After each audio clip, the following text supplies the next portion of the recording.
up. Give up na ako sa'yo, SVS. Give up na ako sa'yo.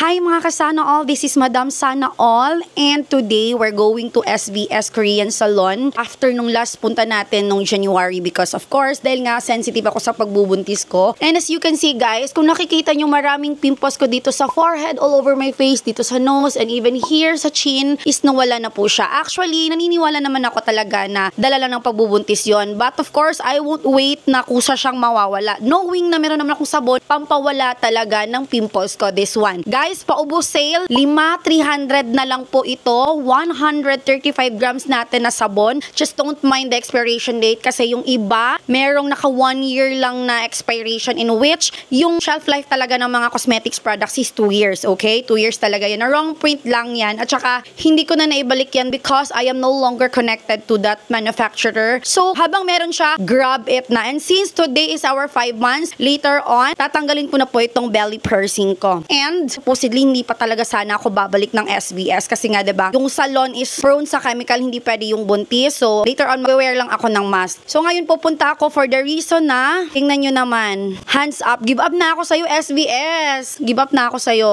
5 months, running 5 months na itong nails ko and yet andyan pa rin siya kapit na kapit. Hindi talaga natatanggal girl. So ako nang mag-give up, papa-remove ko na siya and I want a plain nail na and hinihingal ako. Today sa mga lakad natin, mag-i-inquire tayo kung saan better mga anak because I'm torn between my OB and kung saan siya affiliated. Okay, my OB is Dr. Lara Roy and she was only affiliated in Davao Doc. But Davao Doc is very far from here unless it's not traffic, diba? But knowing Davao, oh my God, emergency na kung mga anak, malayo siya. So I am really considering Lanang Premier Hospital kasi very near lang in my area and also new siya, new facility, new room, malaki as in. Pumunta na kami kahapon and I'll tell you the package. So i-compare ko lang muna sa Davao Doc kasi usually talaga Davao Doc talaga ako kapag may mga na-hospital sa amin. Sa Davao Doc kasi mas makakalapit ka ng mga government assistance unlike sa Lanang Premier. So i-compare ko lang kung saan kami mas makakalas of course. Basta ayoko nang bumalik sa SPMC guys. Ayoko yung experience ko doon nung nanganak ako kay Macy. So marami tayong mga errands ngayon and samahan nyo ako of course. By the way, ngayon pa ako nakabalik ng SVS kasi mga last past few months talagang sensitive ako. Hindi ako pwedeng hindi makahiga, nang hindi makasuka, ng walang cellophane. Ngayon medyo nakaka-graduate na tayo. No?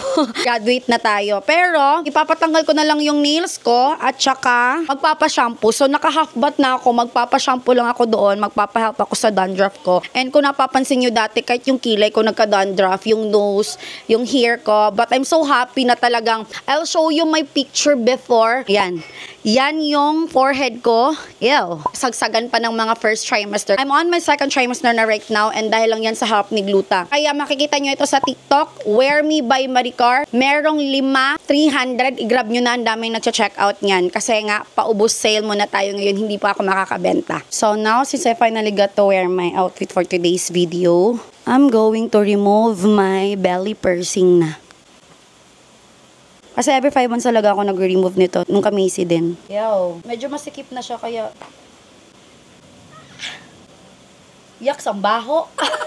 Ang pangit kasi ng ano ko guys. Hindi siya malalim kaya nagpa-belly piercing ako. But aside from that, of course, may idol din ako before si Ate AC Lalata. She's a dancer with her red hair.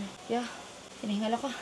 Okay, before finally leaving, I'm going to wear my favorite Barbie lips. This is my own brand from Wear Me. Again, you can have this on TikTok. Available on TikTok and Shopee. Wear Me by Maricar on TikTok. And sa Shopee naman, Wear Me PH main. But you can search Mika, like M-I-C-A-H with letter H, 0 to 11. So, ito yung sinasabi nila sa gender reveal ng ganda ng lips ko. So, konting amount lang ilalagay nyo here ha. Gagawin nga. And then, spread it like that. Then you're good. Okay? Kasi kapag too much yung lalagay na amount of liquid, magda-dark yan siya in the long run. Gusto ko kasi yung simple look, just like a Barbie lips lang talaga. So, konting amount lang nilalagay ko and that's it.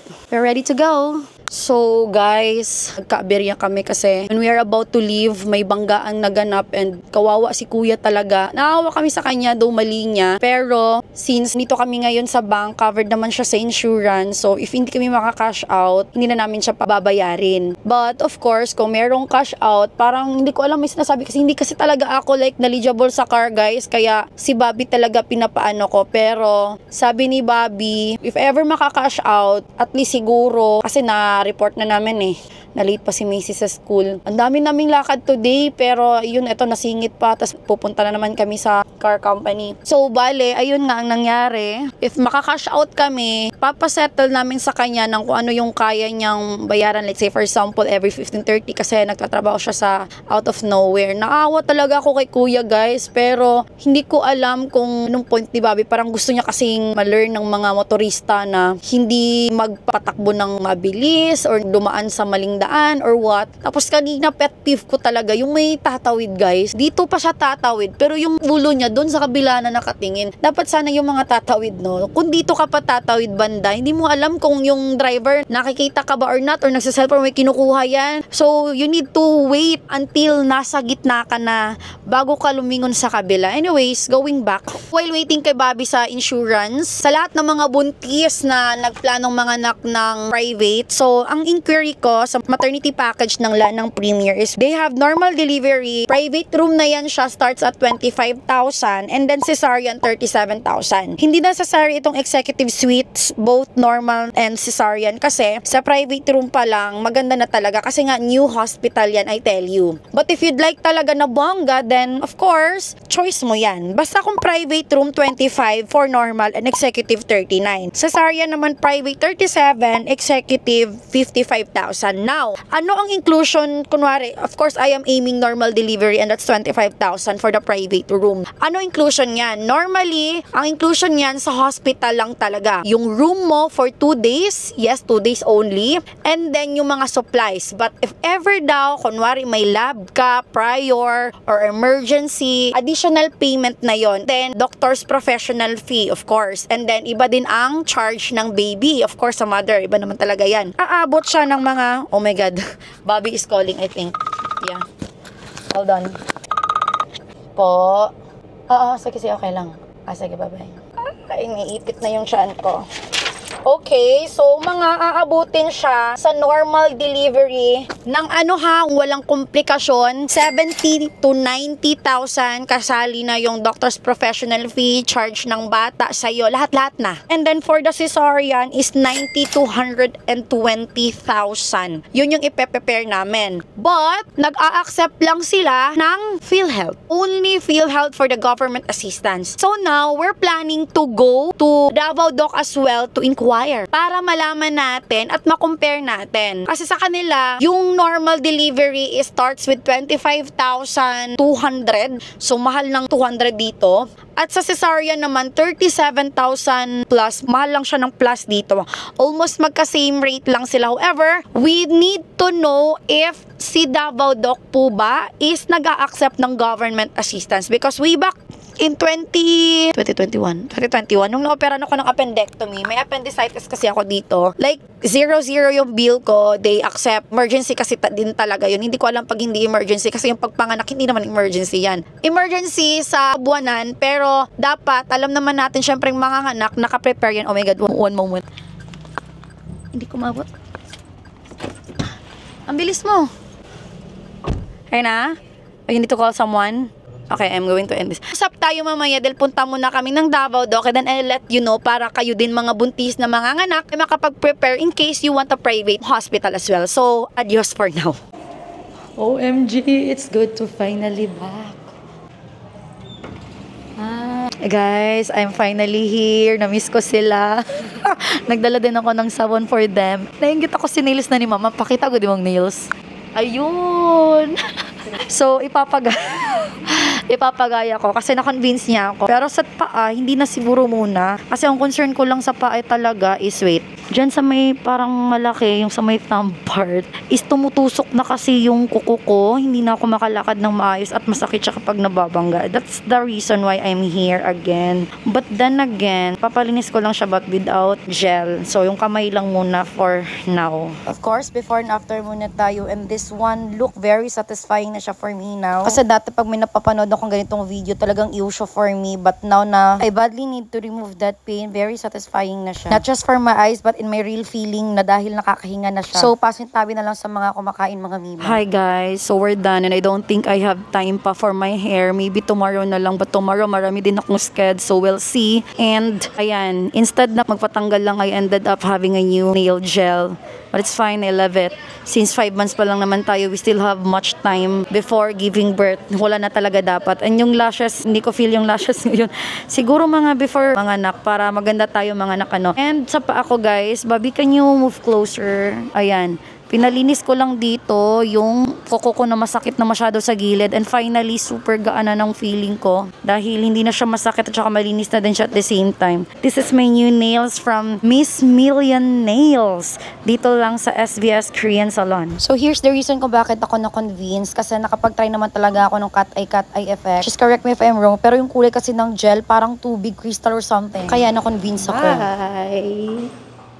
Okay, we're finally going home and I don't think I can go to Davao Dock as well kasi very traffic daw. It's getting late na, so hindi na natin mahahabol yung office hours ng Davao Dock. So tomorrow na lang natin to pupuntahan. So maybe the next information about Davao Dock, mga mamshi, mga buntis na manganganak din soon is on the next vlog na lang because I need to end this video here. And regarding nga pala dun sa insurance, oh my God, super duper mahal ng mababayaran. So, lesson learned na talaga to sa lahat ng mga motorista. You should be very careful and follow talaga. Kaya importante talaga na kapag before you gonna learn like driving, mag-attend ka talaga ng mga seminar. Kasi para din yan sa'yo, para malaman mo yung not just the makina, but the policy itself sa mga kalsada.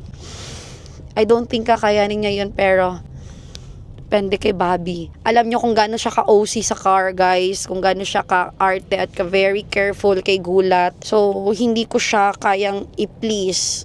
Siya ang nag-aalaga nito. So, sa kanya na yung decision, guys. Okay, to give you some idea, ang inabot po ng mababayaran niya is 51,000 sa insurance. Tapos, papakita ko din dito, ganyan po, yan po nangyari kay gulat namin na super duper alaga ni Habi. Hindi pa kasali dyan yung hihingi ka ng quotation doon sa mismong car company para yun yung ipapakita mo sa insurance. Iba pa din yan pag dumating na mismo yung pyesa. Then, maho-hold ng mga 2 weeks si gulat.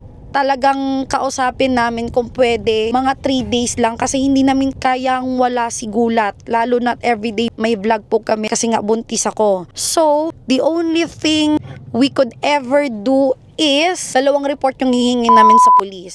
Yung nabangga kami at yung own damage lang. Para hindi na siya hahabulin ng insurance. Kasi kawawa naman din kasi talaga siya. Naaawa ko sa kanya. Naaawa kami talaga sa kanya.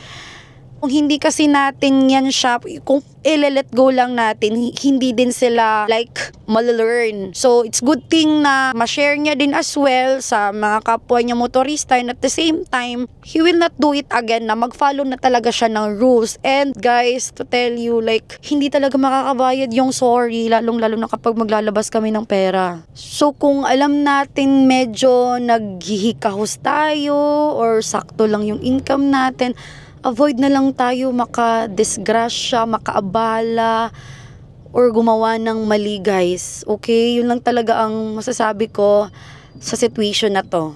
Anyways, that's it for our vlog. And tomorrow na naman again, may schedule na naman tayo. And maybe I can show you behind the scene of one of our shoots, mga client natin. Okay? Thank you mga kasana all. And see you on my next vlog.